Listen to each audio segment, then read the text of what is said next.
You are listening to the Tough Decisions Network Tip of the Day. With us today on our daily tip is Gino with jakeandgino.com. Welcome, Gino. Hey, Dan. How you doing? Doing great.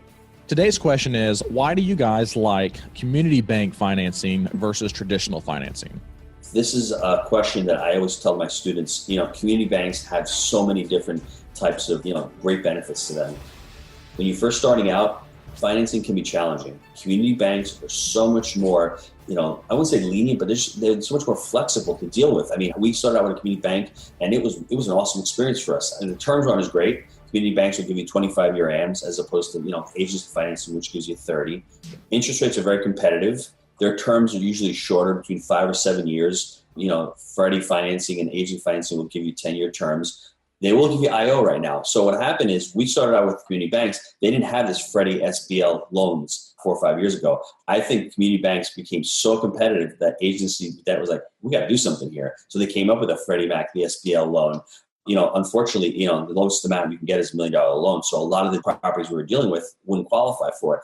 But like I said, start out with a community bank in your market that is not that big, that's really hungry to do business, and they will be flexible. They're usually portfolio lenders where they keep their loans in their portfolio. So they don't have to conform to all the Fannie and Freddie guidelines. And I love it because you guys sit down with the decision maker, shake hands, do business, and say, hey, listen, I buy this property. All these demand deposits are going to be yours. So for us, we were able to really grow our business. And what our strategy was on the finance portion of it, buy with a community bank and refinance it out to Freddie financing. Go from recourse debt, which is community, which you're on the hook, you're guaranteeing it, to non-recourse. And we've been very fortunate. We've been lucky and blessed to be able to do that. But when you're first starting out, community banks, I think, are the way to go. Well, and it's good to have somebody in that community, especially if you're not living in that community, to be able to, do some boots on the ground stuff for you, because a lot of times in their due diligence, because they're in that community, they can do a lot of that for you. And that's a great point. I think they will not underwrite a stupid deal either, right? Because our community banker knows what he's looking for.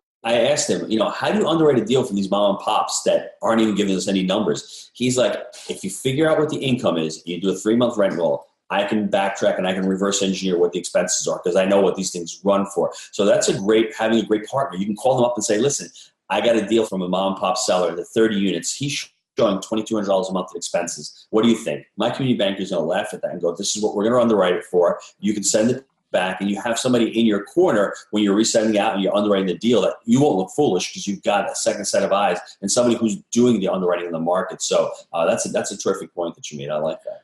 Well, and when you do your underwriting and you start to go to the seller to negotiate the actual, purchase price, to be able to say, well, the reason why we had to adjust this or, go back on our price or whatever, or even on the initial stages, you can say, well, we went to our bank, which is our local bank there in your community. And they said that what they're seeing, the typical expenses is X. And the reason why your expenses aren't at X is because you have a lot of deferred maintenance and you're not doing things like you should, Yes, or you're paying yourself. You have no management. Exactly. When you sell a property, you're going to manage the property for me. They'll go, no, well, I've got to get a management fee, It's true. And it's funny. Expenses disappear on a pro forma. But when you look at some of these tax returns, those expenses sort of don't match up with the pro forma. I've learned, Income, same thing. Income, the pro forma is, wow, you've got a ton of income here. When you go on the tax return, well, income's a little light in your tax return. What's going on here? So word to the wise, if you're a little concerned about what their income is, have them show the last 3 months of bank statements, what's going in the bank, and then that's what you can extrapolate it out